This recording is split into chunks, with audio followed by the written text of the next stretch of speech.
Mark Zuckerberg's tech empire has a long history of using centralized systems to hurt users. Now it's trying to join Web3. The future of how we socialize online is being defined as we speak, and it's far too important to leave things to the likes of Meta and other mega social companies. Just a surface-level look at Meta's history is enough to understand its tendency to severely miss the mark. Some companies like to use Web3 principles to right the wrongs of Web2. And as a poster child for large, centralized organizations, Meta offers us some of the most useful examples of those wrongs. Let's touch on 3 times that Meta fell short of building the future of online social experiences.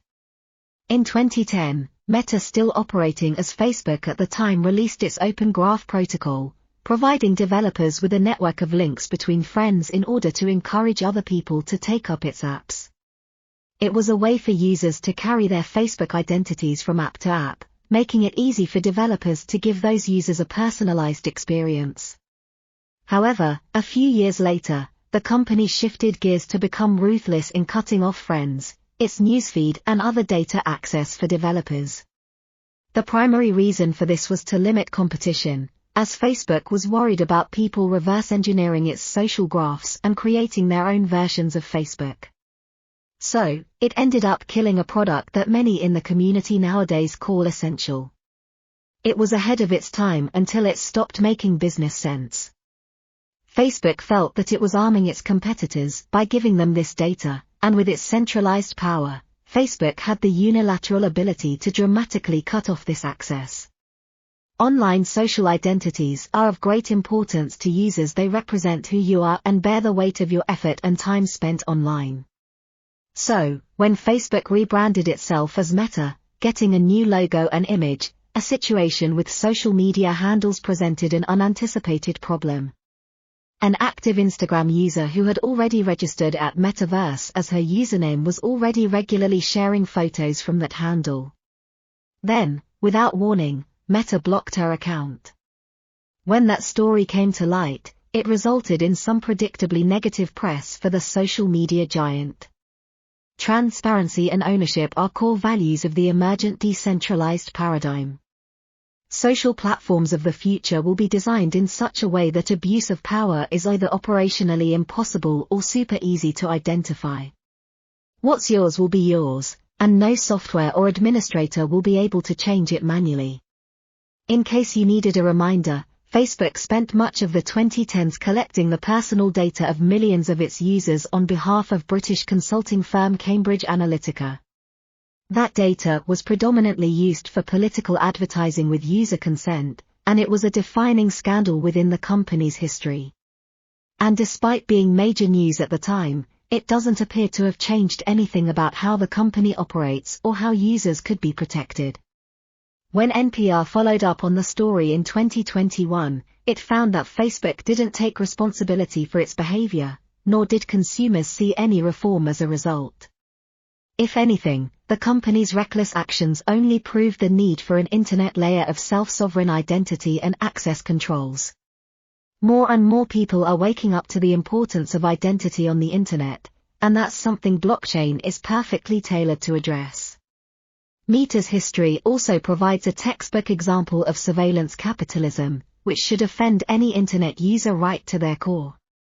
We've now surfaced 3 well-documented incidents demonstrating that older generations of mega social platforms and the data business model they represent can't be trusted to bring about a mature ecosystem for the internet-using public. Those mega platforms cast a long, dark shadow over social media overall, but the future of the space is bright. The crypto explosion over the past 10 years makes it clear that large, centralized entities don't hold the same influence they used to. The solution to Meta rests with all of us. The future of the internet is a collaborative effort of many different projects, developers and sovereignty-minded users. The stage is set for small, nimble next-generation companies to radically redefine how people express their identity and interact with connections online. The smaller, committed teams will be focused on making an impact and building upon each other, as opposed to bolstering existing revenue.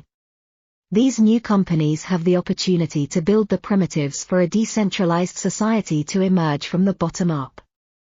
They can create a standard and infrastructure for people to accrue and own their status and social capital, both within and across diverse social networks. They can build trust into the fabric of their social networks and enable truly meaningful connections and better discoverability. In doing so, they can create a more decentralized, open, resilient internet for everyone.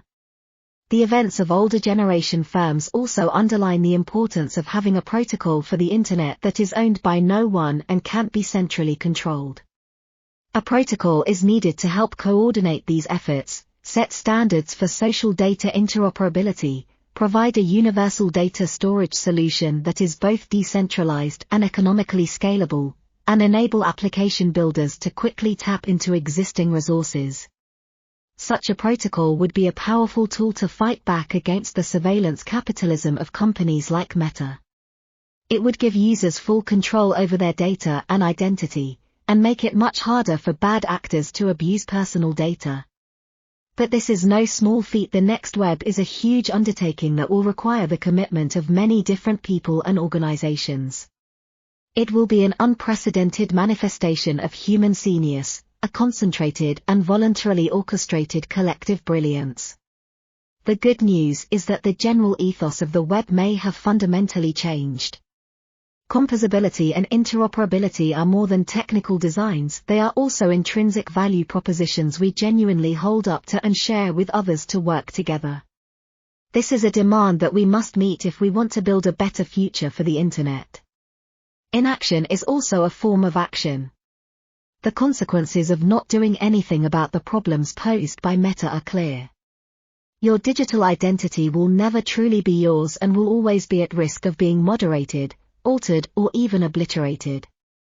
Given that we are increasingly integrating our physical life with the digital, blurring the lines between the two and posting more personal and collective value in the digital, this danger looms darker and bigger. In the larger picture, we'll be sliding into a society of total surveillance capitalism, where not only will everyone lose control of their data and identity, but their data will be further commercialized to turn users into products who gradually lose sight of the problem and the will of action. A total system driven by profit diminishes the room for any discussions or endeavors regarding human agency and the meaningful social connections of human collectives. We need to take action now to build a better future for the internet and human society at large. The next web provides us with an opportunity to do things differently, and we, together, must seize it.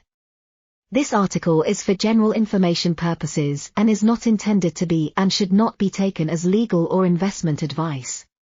The views, thoughts, and opinions expressed here are the authors alone and do not necessarily reflect or represent the views and opinions of Cointelegraph.